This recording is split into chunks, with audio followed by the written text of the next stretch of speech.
내가 너희에게 이 말을 하는 것은 너희 믿음이 흔들리지 않게 하기 위함이다. 사람들이 너희를 회당에서 쫓아낼 것이다. 그뿐만 아니라 너희를 죽이는 사람마다 자기가 하나님을 섬기고 있다고 생각할 때가 올 것이다. 그들은 아버지나 나를 알지 못하기 때문에 이런 일을 행할 것이다.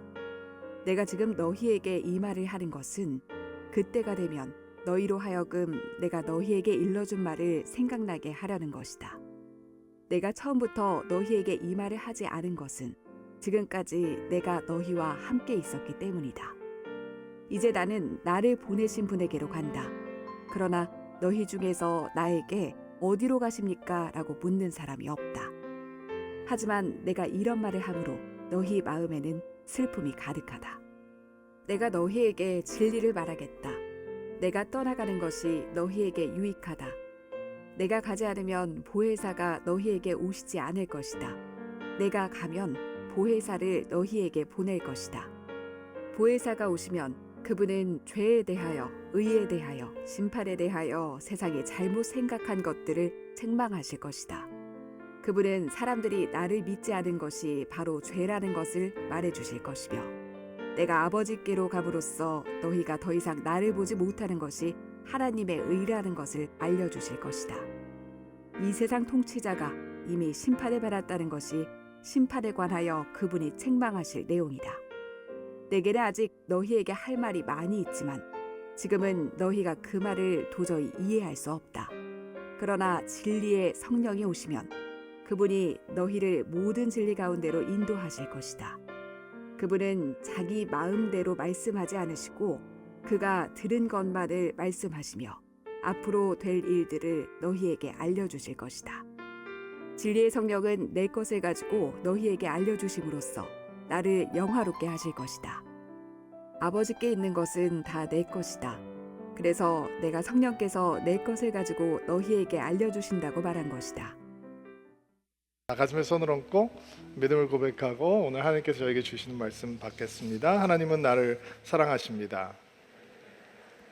나는 그 사랑 안에 있습니다. 하나님은 오늘 나에게 말씀하실 것입니다. 그 말씀에 능력이 있습니다. 그 말씀에 생명이 있습니다. 나의 마음을 하나님께 열겠습니다. 나의 생각을 예수님께 집중하겠습니다. 들은 만큼 변합니다. 들은 만큼 행복해집니다.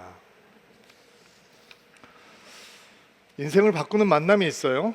특별히 훌륭한 스승과의 만남은 우리의 삶을 진짜 도약으로 바꿔줄 수 있는 위대한 만남이 될 수 있죠.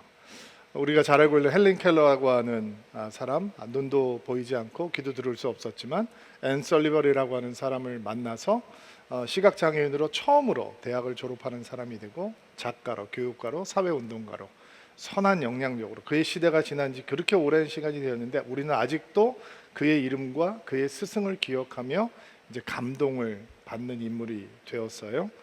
헬렌 켈러라는 인물을 생각할 때 그녀만 생각하게 되는 것이 아니라 그녀를 그런 사람으로 성장할 수 있게 도와주었던 앤 설리번이라고 하는 위대한 스승, 그 위대한 만남을 함께 생각하죠. 예수님께서는 제자들에게 다가오고 있는 한 위대한 만남에 대해서 설명을 하셨어요. 물론 그것은 오실 성령님과의 만남이에요. 오늘은 위대한 만남이라고 하는 주제로 말씀을 좀 풀어보려고 하는데요. 제자들을 떠날 때가 되셨다라고 성경은 이야기를 하죠. 오늘 말씀을 보니까 제자들의 말씀이 슬픔으로 가득했다라고 기록이 되어 있는데 개역 개정을 보면 근심하게 되었다라는 표현으로 기록이 되어 있어요. 그러니까 뭐를 걱정하고 있는 것과 뭐를 슬퍼하는 것과 예수님께서 그들을 떠나시는 것에 대해서 제자들이 지금 마음이 무거워져 있는 것이 아니라 예수님께서 어떤 설명을 하시냐면 내가 너희들을 떠나게 될 것이고 고난이 다가오게 될 것이다. 사람들이 너희들을 죽이기까지 하면서 마치 그것이 하나님을 섬기는 것처럼 오해하게 될 것이다. 제자들의 공동체에게 다가오 있는 고난과 환난에 대해서 예수님께서 경고해 주셨어요, 미리. 그런데 그 말씀을 듣고 제자들의 마음이 슬퍼졌다. 이 원어적으로 보면 마음에 고통이 가득했다라는, 예수님을 향한 고통 아니에요. 자기들의 안위에 대한 슬픔과 염려와 고통하는 마음으로 가득해졌다. 그러니까 예수님께서 떠나신다고 하는데 어디로 가십니까? 라고조차 물어보지도 못하고 있는 상황이란 말이에요. 그런데 이런 무거운 마음으로, 마음의 고통이 가득한 예수님의 제자들에게 예수님께 상당히 충격적인 말씀을 하나 주시는데, 7절 말씀 한번 볼게요. 7절 말씀 읽어주세요. 시작. 내가 너희에게 진리를 말하겠다. 내가 떠나가는 것이 너희에게 유익하다. 내가 가지 않으면 보혜사가 너희에게 오지 않을 것이다. 내가 가면 보혜사를 너희에게 보낼 것이다. 주님께서 떠나시는 것이 제자들에게 유익하다, 이렇게 말씀을 하셨어요. 너무 이상하죠? 예수님께서 우리 옆에 있는 것이 유익하시지 어떻게 예수님께서 떠나가시는 것이 더 유익하다라고 말씀하실 수 있을까? 그 이유는 바로 보혜사 성령 때문이에요. 자, 보혜사 잊어버리셨죠? 무슨 뜻인지. 그렇죠? 영어로는 위로자, 조력자, 돕는 자, 중보자, 상담자, 이런 말로 번역을 할 수 있지만, 보혜사라고 하는 것은 옆에 부르심을 받은 분, 우리를 보존하시고 은혜를 주시는 스승이라는 의미로 성령을 보혜사라고 부른다고 몇 주 전에 말씀을 드렸어요. 우리 옆에 계셔서 우리를 보존해 주시고 우리에게 은혜를 주시고 우리를 가르쳐 주시는 스승 대신 보혜사가 오시기 때문에 예수님께서는 내가 가는 것이 너희에게 훨씬 더 유익하다라고까지 말씀하고 있는 거예요. 예수님께서 지금 하시려고 하는 인간 역사에서 가장 중요한 사건이죠. 바로 십자가 사건. 예수님께서 십자가에 달리는 순간 하나님을 향해서 인간이 했던 모든 불순종의 결과, 죄의 저주, 고통의 열매는 그 권세가 다 무너지게 되는 것이고, 예수님께서 무덤 속에 들어가셔서 3일 만에 걸어 나오시는 순간 사단과 사망의 궁극적인 권세는 무너지게 되는 거예요. 이게 가장 위대한 사건이죠. 제자들은 다가오고 있는 이런 하나님의 엄청난 사건에 대해서 제대로 이해하지 못해요. 그런데 예수님께서 고난과 환난에 대해서 얘기하고 계시니까 마음에 고통이 가득해졌어요. 그때 예수님께서 내가 가는 것이 더 유익하다. 왜냐하면 너희에게 다가오실 또 다른 너희를 보존하시고 너희에게 은혜를 주시고 너희에게 가르쳐 주시는 스승 되신 성령께서 오실 수 있기 때문이다. 내가 가지 않으면 그분은 오시지 않는다. 그러므로 내가 가는 것이, 아버지께로 가는 것이 더 유익하다. 여기서 예수님께서 아버지께로 간다라고 하는 표현은 예수님께서 좁게는 십자가를 지신다라고 하는 표현이고, 넓게는 십자가에서 죽으시고 부활하시고 영광으로 승천하시는 일련의 사건을 다 포함하고 있는 거예요. 그러면 성령께서 도대체 어떤 분이시기에, 어떤 일을 하시는 분이시기에 예수님께서 제자들에게 내가 너희를 떠나는 것이 더 유익하다라고까지 말씀하시는 있는가? 그 답이 8절에 나와 있어요. 8절 한번 읽어주세요. 보혜사가 오시면 시작.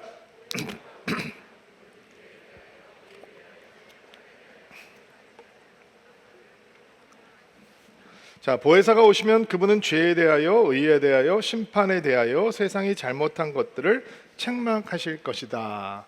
책망하기 위해서 보혜사가 그게 뭐 유익하다는 말이지? 이렇게 생각이 들 수 있죠. 근데 이 책망이라고 번역되어 있는 말이 이제 뉘앙스상 우리 언어 속에서는 꾸짖고 잘못된 것을 드러내고 야단치고 뭐 이런 의미로 우리가 받아들여 줄 수 있는데, 이 책망하다라고 번역된 단어는 정말 다양하게 번역이 가능한 말이에요. 그래서 전통적으로 이렇게 잘못된 것을 밝혀내서 꾸짖는다라고 하는 의미로 여러 가지 언어의 그 단어를 번역하고 있지만, 조금 더 적절하고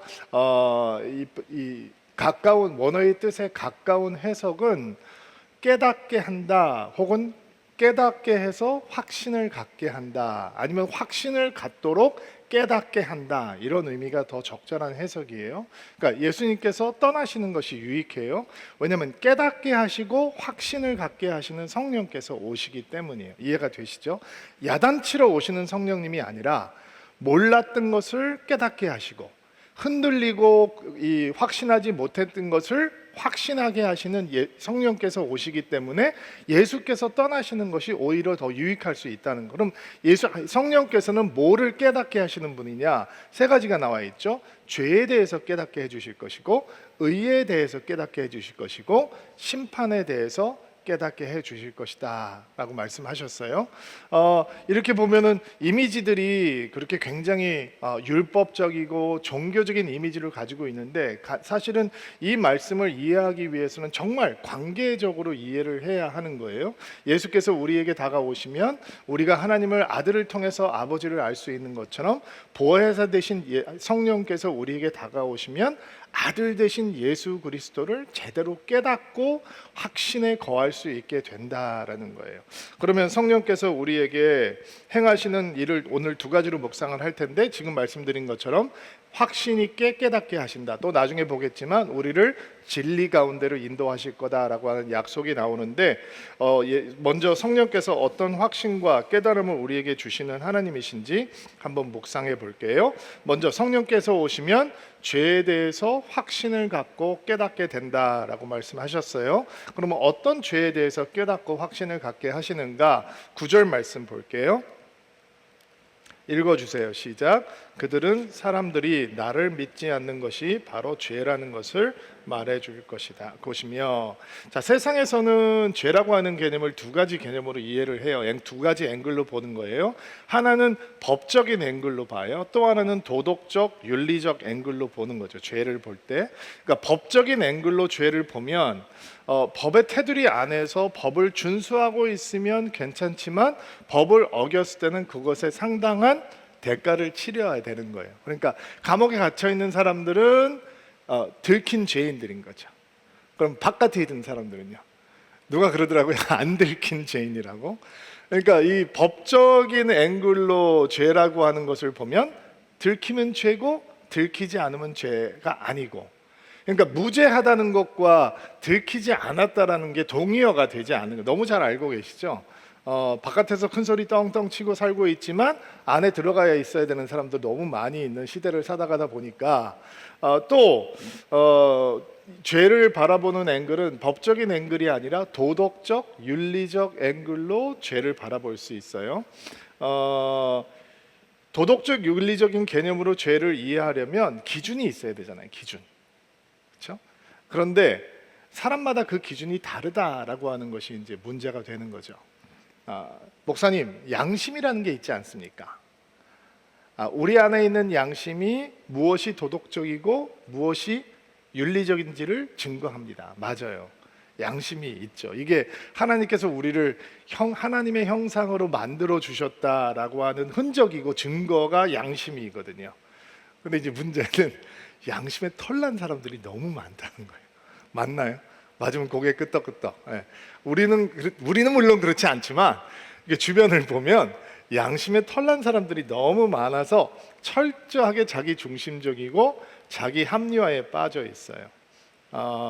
이스라엘의 베스트셀러 작가 중에 유발 하랄이라고 하는 사람이 있는데 21세기를 위한 21가지 재원이라고 하는 책에서 하나님 없는 윤리라고 하는 챕터에서 하나님의 명령 혹은 하나님의 말씀을 따르는 것이 윤리적인 삶이 아니라 고통을 줄이는 것, 다시 말해서 서로에게 아픔을 행동을 주는 삼가하는 것이 윤리적인 삶이라고 이렇게 정의를 했어요. 동의하세요? 하나님의 말씀을 따르는 게 윤리가 아니라 서로에게 아픔을 주지 않는 삶을 사는 게 윤리적인 삶이라는 거예요. 근데 문제는 뭐냐면 내가 느끼는 아픔과 상대방이 주는 아픔에 이게 리듬이 다르다는 거예요. 엄마가 아이가 나중에 고통당하는 삶을 살지 말라고 열심히 공부하라고 좀 푸시를 해요. 근데 아이는 그걸 뭘로 받아요? 고통으로 받아요. 상처로 받는단 말이에요. 스트레스로 받는 거예요. 참 이상하죠? 우리는 이 개발도상국에 있는 빈곤의 문제를 해결할 수 없는 사람들에게 그래도 입을 거리를 좀 도와주기 위해서 우리가 입지 않는 티셔츠들, 이렇게 낡은 옷들을 다 이렇게 구조품으로 보내줘요. 근데 참 이상하죠? 그거를 받는 나라에서는 빈곤을 탈출하고 싶은 사람들이 재봉 기술을 몇 개월 동안 배워서 이 패브릭을 가져다가 자기가 옷을 만들어서 그거를 팔아서 먹고 살아야 되는데, 서방 잘 사는 나라에서 그것도 크리스천들이 무제한으로 막 들어오는 싼 이 올드 중고 옷 때문에 그들 가격과 경쟁이 안 되는 거예요. 참 이상하죠. 빈곤을 해결하라고 도와주는데 그 문제 때문에 빈곤의 사이클이 계속 돌아가고 있다. 여러분, 생각보다 남을 고통스럽지 않게 하지 않게 한다라고 하는 게 그렇게 블랙 앤 화이트 단순한 일이 인간의 삶을 살아다 보면 되는 게 아니에요. 달라이 라마는 설교 시간에 라마 얘기를 해서 죄송해요. 근데 그 사람은 인간이 윤리적인 삶을 살면 행복하고 비윤리적인 삶을 살면 불행해진다. 그것을 인정할 때 인간은 자연스럽게 윤리적인 삶을 살게 된다라고 이야기했어요. 근데 우리가 앞에 우리 사회 속에서 보고 있는 시대상은 우리의 윤리관과 도덕관이 얼마나 거무줄처럼 늘어났다 줄어났다 하는지 때문에 너무 마음이 괴로운 거잖아요. 나한테는 마구마구 너그럽고 다른 사람에게는 철저하게 엄하고, 이런 것 때문에 우리가 TV를 보면서 뉴스를 접하면서 신문을 보면서 마음이 답답한 거죠. 야, 나만큼만 하라고 그래 큰 소리를 치다가 들키면 야, 그래도 나는 나은 편이야 라고 하는 뻔뻔함 때문에 우리가 가지고 있는 윤리관과 도덕관이 정말 고무줄 같구나라고 하는 것을 깨닫게 해줘요. 그러니까 법의 앵글로도 사실 죄를 제대로 이해할 수 없고, 윤리나 도덕의 개념으로도 사실은 죄를 이해할 수 없어요. 오늘 말씀을 보니까 죄라고 하는 정체에 대해서 제대로 이해를 하려면 믿음을 통해서 봐야 된다는 거예요. 죄가 뭐냐? 이거는 믿음과 상관이 있다는 거예요. 특별히 누구를 향한 믿음? 예수 그리스도를 향한 믿음이 있느냐 없느냐가 죄가 무엇인가를 구분시켜주는 기준이 된다라는 거예요. 성령께서 깨닫게 해주시는 것은 법, 도덕, 윤리에 대한 것이 아니라 믿음에 대한 것이다. 특별히 예수 그리스도를 향한 믿음에 대한 것이다라는 거예요. 여러분, 성령의 깨달음이 없으면 여기서 저나 여러분 다 포함해서 누구 한 사람이도 여기 있을 수 있을까요? 목사님, 제가 어떻게 믿음의 가정에서 태어나서 평생 이렇게 변변하게 교회 울타리도 한번 벗어나 보지 못하고 살아가고 있습니다. 또 어떻게 이렇게 콩코풀이 씌어서 연애를 하고 누군가를 사랑했는데 그 사랑했던 사람이 교회를 다녔던 사람이기 때문에 울며 겨자 먹기를 할 수 없어서 여기 이렇게 나와서 앉아 있습니다. 그것도 한두 해는 1, 2년은 그렇게 할 수 있겠죠. 그럼 다시 한번 물을게요. 여러분, 예수 안 믿고 살 수 있어요? 인정해요. 신앙생활을 하다 보면 매너리즘에 빠지기도 하고 슬럼프에 들어가기도 하고 몸이 건조하기도 하고, 때로는 이게 무슨 의미일까라고 하는 의심이 생길 수도 있어요. 그럼 다시 물을게요. 여러분, 예수 버릴 수 있어요? 예수 안 믿을 수 있어요? 비신앙인으로, 불신자로 여러분 살아갈 수 있어요? 없다면 그게 성령의 역사인 거죠. 내가 내 신앙에 대해서도 제대로 만족하지 못하고 하나님에 대해서도 100% 확신하지 못한다고 칩시다. 자, 다시 물을게요. 여러분, 더 이상 예수 안 믿고 살아갈 수 있나요? 거기에 대해서 나는 그렇게는 못할 것 같아요 라고 한다면 그게 여러분의 마음일까요? 아니면 예수를 향해 믿음을 갖게 하시는 성령께서 주시는 마음일까요? 성령께서 그 일을 하신다는 거예요. 성령께서 예수를 믿는 것이 얼마나 소중한 일이고 예수를 믿지 않는 것이 얼마나 끔찍한 일이 될 수 있는지를 깨닫게 하시고 확신을 갖게 하신단 말이죠. 우리는 스스로 그렇게 할 수 없어요. 교회 다니면 안 다니는 것보단 좋고, 교회 가면 바깥에서 사람들 만나서 이렇게 사회생활 하는 것보단 그래도 좀 그렇게 지저분하지 않은 사회생활을 할 수 있고, 그렇기 때문에 교회를 나온다. 과연 그게 몇 년이나 갈 수 있을까요? 성령께서 우리에게 믿음이라고 하는 것이 얼마나 중요한 건지를 깨닫게 하시고 확신하게 하시고, 예수를 믿지 않는 것이 얼마나 하나님 앞에서 위급한 일인지를 깨닫게 하시고 확신하게 하시면서 우리의 죄를 드러내신다는 거예요. 자, 교회 안에 이렇게 코로나 시대에 어떻게 해서든지 현장을 지키려고 나와 있는 분들은 아마 마음이 간절하고 뜨거운 분들이 많을 거예요. 그렇죠? 뭐 대부분 교회들이 아직 현장이 100% 회복이 안 됐잖아요. 근데 간절한 마음으로 이렇게 현장에 나와서 예배를 드리는 분들은 우리가 이렇게 예배할 자리를 사모하고 있는데, 내가 주님을 믿고 신앙생활을 하고 있는데 내가 불신의 자리에 떨어질 수 있다라고 하는 것 인정하기가 쉽지 않죠. 그렇죠? 그런데 여러분, 실제적 무신론자, 실질적 무신론자가 있어요. 그거는 뭐냐면 예수를 믿기는 믿는데 삶이 무신론자 같이 살아가는 사람들이에요. 삶이 불신자처럼 살아가는 삶이란 말이에요.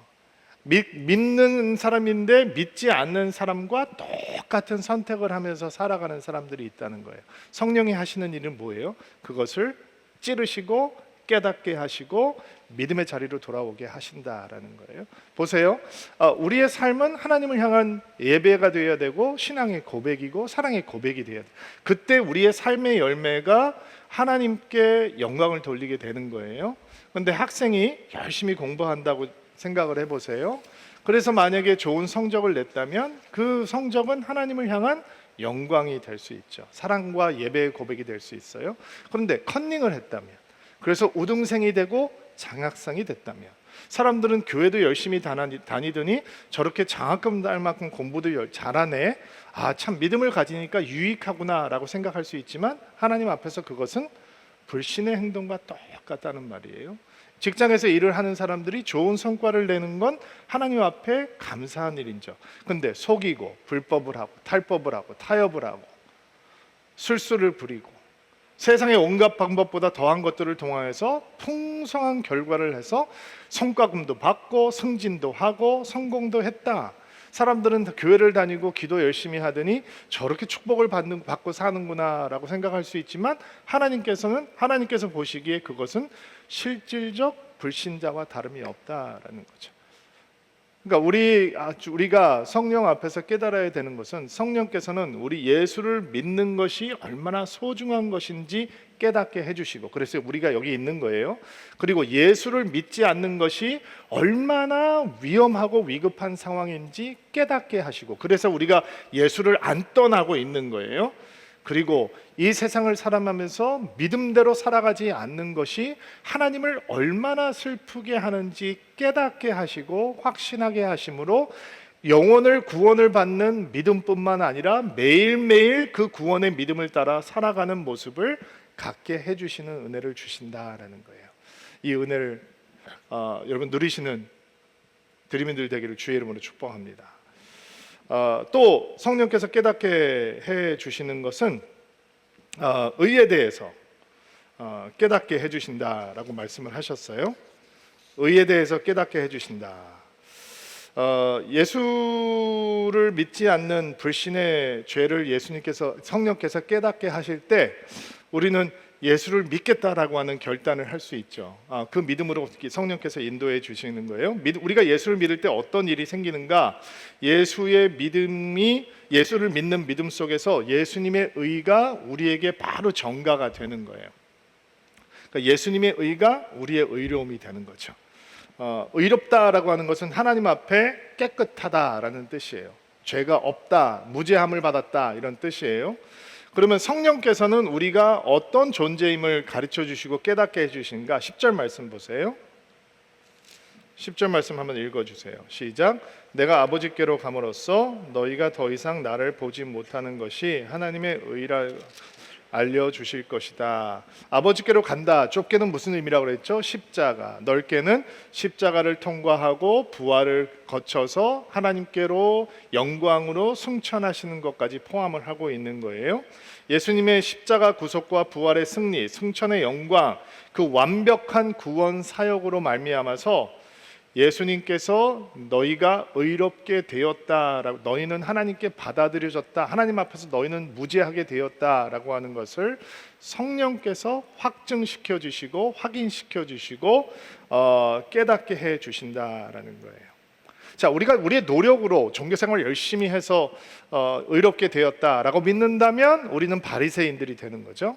근데 예수께서 행하신 모든 십자가의 능력의 사건과 부활의 능력의 사건을 믿기 때문에 내가 하나님 앞에 받아들여졌고 내가 하나님 앞에서 깨끗하게 무죄하게 되었다라고 하는 것을 믿는 순간 우리는 복음의 능력을 붙들게 되는 거죠. 이거는 하늘과 땅의 차이예요.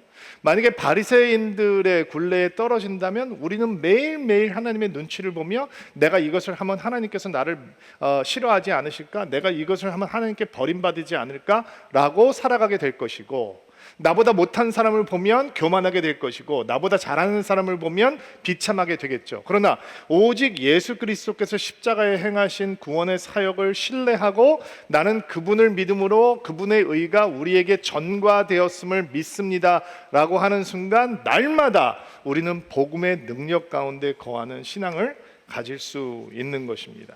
원래 우리가 하나님 앞에 의로운 존재가 아니었는데 우리가 예수 그리스도께서 십자가의 사역을 감당하셔서 우리의 죄값을 치르시고 그분의 의를 우리에게 온전히 부어 주셨으니 우린 하나님께서 기뻐하시는 하나님의 자녀가 되고 날마다 예수 그리스도의 승전의 십자가의 노래를 부를 수 있게 된 것입니다. 근데 기억해야 될 게 하나 있어요.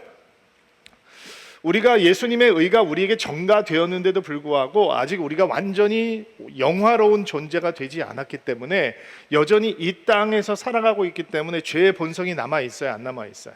남아있어요. 그러니까 우리는 여전히 이 세상에 살면서 크고 작은 죄를 지어요? 안 지어요? 지을 수 있단 말이에요. 그 죄를 지을 때 사단이 하는 일은 뭐냐? 우리의 귀에 옆에 다가와서 끊임없이 송사하는 거. 우리를 너 구원받은 거 아니야, 너 믿음 소용없어, 너 하나님 너 사랑하지 않아, 너 쓰레기 같은 존재야, 네 믿음 가짜야, 너 이렇게 죄 짓고 있잖아, 또 짓고 또 짓고 또 눈물, 야 그거 가짜 눈물이야 이러면서 계속 우리에게 송사를 하는 거예요. 너 그거 소용없어, 너는 절대로 믿음의 사람이 될 수 없어, 너 봐 이거 벌써 이게 몇 년째야, 이렇게 우리에게 거짓말을 듣는 거예요. 여러분 기억하셔야 됩니다. 사단은 이빨 빠진, 손톱 빠진, 발톱 빠진 호랑이입니다. 모양만 대단히 근사하게 무서워 보이는데 십자가 예수 그리스도의 능력이 그의 이빨을 빼버리고 손톱과 발톱을 다 빼버렸습니다. 아멘을 받으십시오. 사단의 가장 강력한 파워가 뭐냐? 사망이죠. 근데 예수 그리스도의 부활이 그 사망을 무너뜨려 버렸거든요. 그러니까 아무리 옆에 와서 우리를 송사해도 우리는 귀를 내줄 필요가 없는 것입니다. 이 어리석은 사단아 물러갈지어다. 예수 그리스도의 십자가의 능력으로 부활의 능력으로 나는 하나님의 자녀가 되고 내가 예수님을 믿음으로 예수님의 의가 내 의가 되고 하나님은 나를 보실 때 나를 보는 게 아니라 예수 그리스도를 보심으로 나를 하나님의 자녀로 기뻐하신다. 더러운 영아 물러가라 라고 얘기하고 선포할 수 있는 것입니다. 이것이 예수께서 우리에게 가르쳐 주시는 세 번째 성령께서 하시는 일입니다. 성령께서는 심판에 대해서 깨닫게 하시고 확신하게 되십니다. 심판이라고 하는 얘기가 나오면 여러분 작아지죠. 왜냐하면 심판이 우리를 위한 것이기 때문이다 라고 생각하기 때문이에요. 왜 그렇잖아요. 아까 이 죄를 율법적으로 해석을 하면, 법적으로 해석하면 들키면 어떡하지? 왜냐하면 들킨 짓을 많이 했으니까. 근데 예수께서 십자가를 지신 이유가 뭐냐면 들킬 죄를 우리가 졌기 때문이거든요. 그러니까 우리의 심판은 십자가에서 다 끝나버렸단 말이에요. 아멘이죠. 근데 자꾸 심판이라는 마음이 나오면 불안해. 복음의 능력을 잘 못 붙들어요. 근데 붙드셔야 돼요. 예수께서 십자가를 지셨다라고 하는 그 자리가 내가 받아야 되는 심판의 자리였기 때문이에요. 그럼 여기에서 나오는 심판은 뭐를 향한 심판인가? 세상을 향한 심판이고 세상의 임금을 향한 심판이라고 했어요. 세상의 임금이 누구예요? 세상의 권세자분이 누구예요? 사단을 하나님께서 심판하신다라고 하는 것을 성령께서 우리에게 깨닫게 하시고 확신하게 하신다는 거예요. 왜냐하면 16장을 시작하면서 이 사람들이 너희를 회당에서 쫓아낼 것이고 너희를 죽이기까지 하면서 그것이 나의 뜻을 행하는 것이다, 하나님의 뜻을 행하는 것이라고 오해할 것이라고 생각했어요. 다음 주에도 보겠지만 너희들이 이 세상에서 고난과 환난을 당하나 기뻐하라 라고 말씀하시죠. 기뻐할 수 있는 이유가 무엇인가? 이미 사단은 심판을 받았기 때문이에요. 요한계시록을 보면 누가 승리하세요? 하나님의 어린 양, 흰말을 타신 백마를 타신 하나님의 거룩한 어린 양이 승리하시고 우리를 향해서 새하늘과 새 땅을 열어주신다라고 하는 것이 하나님의 결론이거든요. 그러니까 예수님께서 환난 앞에 서 있는 제자들을 향해서 고난이라고 하는 세상 속에서 살아가고 있는 우리들을 향해서 뭐라고 말씀하시냐? 눈앞에 고난이 나타나도 환난이 나타나도 힘든 환경들이 와도 잊지 마라. 성령께서 누가 승리자인지 누가 패배자인지 막 가르쳐 주실 것이다, 확신시켜 주실 것이다 라고 말씀하고 있는 것입니다. 여러분, 이것이 여러분들에게 큰 위로가 되기를 바랍니다. 왜냐하면 세상은 좋아지지 않을 겁니다. 우리가 열심히 기도하고 주의 몸된 기회를 이루나고 복음을 전하고 새로운 교회를 개척하고 생명의 메시지를 전하도 세상은 점점 하나님을 향해서 거칠어질 것입니다. 그러나 성령께서는 우리 안에 무엇을 확신하게 하시는가, 깨닫게 하시는가? 세상의 임금 사단은 이미 심판을 받았다라는 사실입니다. 자, 성령께서 깨닫게 하시는 두 번째 역사는 진리 가운데로 인도해 주시는 거예요. 13절 말씀 한번 볼게요. 13절 말씀 한번 읽어주세요. 시작. 그러나 진리의 성령이 오시면 그분이 너희를 모든 진리 가운데로 인도하실 것이다. 그분은 자기 마음대로 말씀하지 않으시고 그가 들은 것만을 말씀하시며 앞으로 될 일들을 너희에게 알려주실 것이다. 자, 진리다고 하는 단어의 사전적인 정의가 참된 이치, 논리의 법칙에 벗어나지 않는 바른 판단, 누가 보아도 다 승인 인정할 수 있는 보편적인 법칙이나 사실, 이런 식으로 정의가 되어 있더라고요. 사람들이 진리라고 하는 것을 생각할 때 막연하게 이런 생각을 갖고 있어요. 과학적이면 진리다, 진리면 과학적이어야 한다, 이런 막연한 마음이에요. 그래서 진화론을 과학적이라고 생각하면 진화론이 진리라고 생각을 하는 거죠. 1859년 찰스 다윈이 종의 기원이라고 하는 책을 발표하면서부터 사람들은 그 종의 기원, 그 진화론의 세계관에 지배를 당하게 되잖아요. 왜냐하면 그게 과학적이다라고 믿고 그 과학적이니까 당연히 진리일 것이다라고 생각을 하는 거예요. 성경에서 얘기하는 거, 성경은 그거 과학적이지 않느냐라고 얘기를 해요. 그렇죠. 성경은 과학 교과서가 아니죠.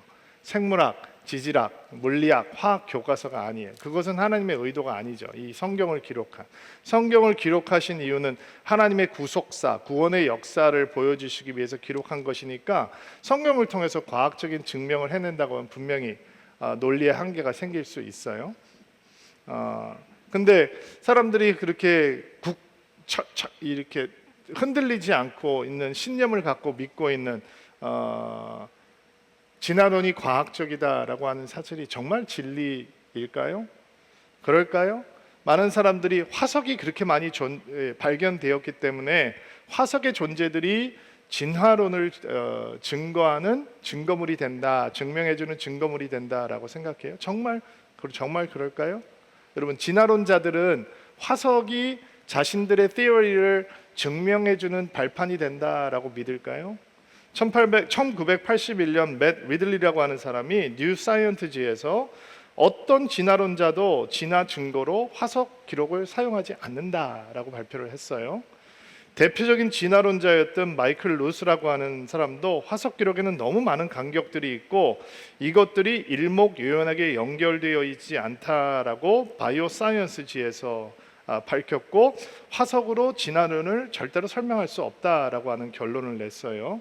고 생물학자이고 영국의 자연역사박물관의 상임 고문이었던 콜린 패터슨이라고 하는 사람은 진화라고 하는 자신의 책에서 내가 화석이건 살아있는 것이건 전이 형태의 어떤 것이라도 알고 있었다면 그 사진을 내 책에 반드시 포함시켰을 것이다. 왜냐하면 이렇게 진화라고 하는 것은 중간 단계들을 거치는 거잖아요. 근데 어떤 증거도 발견할 수 없었다라는, 그렇게 화석이 많은데도 불구하고, 그러니까 일반인들이 화석의 존재가 진화론이 과학적이라고 하는 사실을 밝혀주는 증거가 된다라고 생각을 하고 있는데 오히려 진화론자들은 화석은 오히려 증거가 될 수 없다라고 생각한다. 우리가 알고 있는 것과 너무 다르죠. 여러분 중고등학교 다닐 때 왜 생물 시간에 이런 거 배운 적 있으실 거예요. 신생대, 중생대, 고생대 이런 거 배우신 적 있죠. 이런 거 몰라도 괜찮아요. 어차피 시험 보고 다 까먹는 거니까. 근데 우리는 할리우드에 굉장히 고마움을 표해야 되는데 그래도 기억 못하지만 하나는 기억해요. 뭐죠? 주라기. 주라기는 기억해요. 왜냐하면 주라기는 공룡들이 있던 시대니까 영화를 통해서 그건 하나 기억을 하고 있는 거죠. 그래서 이렇게 층층이 되어 있죠. 신생대 무슨 기 무슨 기, 뭐 중생대 무슨 기 무슨 기 무슨 기 이렇게 나와 있잖아요. 근데 지질학자들은 그렇게 이 도표를 믿지 않아요. 지구가 그렇게 돼 있지 않다라고 하는 건 지질학자들은 다 인정한, 교과서에는 등장해요. 빼지 못하기 때문에 등장하는 거지 절대로 그런 이 지질층이 지구상 어디에 다 함께 존재하고 있다라고 하는 것을 믿는 지질학자는 없다라는 거예요. 저도 창조과학을 가서 배우게 됐어요. 이런 지질학 도표가 막연하게 사람들이 과학이 그런 진화론이 굉장히 과학적인 진리이다라고 믿게 한다고 생각을 하지만 막상 찰스 다윈 그 자신도 종의 기원이라고 하는 자신의 책에서 지질학은 자신의 이론의 훌륭한 단계적 고리를 제시해 주지 않고 이것이 진화론, 자기가 주장하고 있는 진화론의 치명적인 반론이다라고까지 얘기를 했어요. 그러니까 지질학을 보면 자기 이론이 서포트가 안 된다라고 얘기를 했다는 거예요. 여러분이 잘 알고 있는 시조새의 화석 어떻게 알고 계세요? 날개 달린 공룡이라고 알고 있죠. 그러나 그렇게 막연하게 알고 있는 과학적인 진리라고 하는 것이 사실은 사이언티스트들은 그 시조새는 과거에 날개 달린 공룡이 아니라 그냥 작은 새였다. 그것을 바꿀 수 있는 근거는 아무것도 없다라고 하는 이 사실을 1993년 알렌 페두치아라고 하는 노스캐롤라이나 주립대학의 명예 교수가 사이언스지에 발표했어요. 우리가 흔히 생각하고 있던 과학적인 진리라고 하는 것이 진리가 아니다라는 거예요. 그러면 진리는 어떻게 시작이 되는 것이냐? 오늘 말씀을 보니까 진리의 근거는 스스로 말하는 게 아니라 들은 것을 말한다. 이것으로부터 출발한다는 거예요. 성령께서는 진리의 영인데 그분께서 진리의 영이신 이유는 그가 스스로 말하지 않고 자기의 것을 말하지 않고 오직 들은 것을 말하시는 분이기 때문이다라는 거예요. 누구에게 듣는 거예요? 세상에게서 듣는 거예요? 세상의 철학자, 소피아 철학자, 스토아 철학자들에게 얘기를 듣고 듣는 거예요? 그렇지 않잖아요. 예수의 말씀을 듣고 들은 대로 그대로 전하는 것이 바로 진리다라는 거예요. 소셜 미디어를 보면서 중고등학생들에게 엄청난 인기를 누리고 있는 강사들의 강의를 몇 차례 접하게 됐어요. 뭐 아이들이 너무너무 좋아하고 엄청난 부와 명예를 누리고 있는 사람들이에요. 젊은 사람들이더라고요. 귀에 쏙쏙 들어오게 강의를 해요. 과목을 얼마나 잘 가르치는지 몰라요. 그런데 그렇게 잘 가르치니까 뭐 유명해지고 부도 갖게 되고 명예도 갖게 되는 거겠죠. 근데 참 이상한 게 과목만 가르치는 게 아니에요. 거기서 다른 얘기를 하더라고요. 인생을 가르치고 삶을 가르치고 인생의 태도를 가르쳐요. 근데 말도 안 되는 소리들을 해요. 여러분 제가 이번에 질문을 해볼게요. 수학 문제를 몇 문제 잘 풀었다고 인생의 지혜가 생기는 건가요? 영어 해석 어떻게 하는지 잘 배웠기 때문에 삶을 더 잘 이해할 수 있게 되는 거 맞아요? 수능 점수 몇 점 높여준다는 사실이 그들이 갑자기 인생의 현자가 되는 거예요? 그런 거 아니잖아요. 진리는 우리 안에 있는 게 아니에요. 진리는 예수께 있는 거예요. 그래서 예수님께서 말씀하시잖아요. 나는 길이요, 진리요, 생명이다. 변하지 않아야 진리거든요. 근데 사람들의 진리는 변해요. 변한다는 건 뭐냐? 주관적이 된다는 거죠. 진리는 객관적이어야 되는데 주관적이 되는 거예요. 어떻게 20대 때 느꼈던 진리와 50대 때 느꼈던 진리가 다를 수 있어요? 어떻게 젊은이가 느끼는 진리와 나이 먹은 사람이 느끼는 진리가 다를 수 있어요? 그거는 진리가 아닌 거죠. 진리라면 모든 제너레이션의, 모든 문화의, 모든 종족의, 모든 환경 속에서 변하지 않는 것이 있어야 되지 않겠어요? 오직 예수께서만 진리가 되시는 것입니다. 그분은 어제도 오늘도 동일하시고 영원토록 변함없는 하나님이신 줄로 믿습니다. 진리의 하나님께서 어떻게 우리를 진리 가운데 인도하시느냐, 진리의 성령께서 우리를 어떻게 인도하시느냐, 성령께서 예수께로부터 들었던 것을 우리에게 전해주심으로, 문제는 성령이 안 보인다는 거죠. 눈에. 목사님, 성령의 음성 듣고 싶습니다. 이렇게 들립니까? 남자 목소리로 들립니까? 여자 목소리로 들립니까? 마음속에 들립니까? 머릿속에 들립니까? 아니면 사람 통해서 들립니까? 어떻게 들리는 겁니까? 막 사람들이 너무너무 궁금해요. 주의 음성 듣고 싶으니까, 성령의 인도하심 받고 싶으니까. 제가 성령께서 여러분을 인도하고 성령께서 여러분을 진리 가운데로 인도하시는 가장 확실한 증거 하나 알려드릴게요. 14절 말씀 보세요. 읽어주시겠어요? 시작.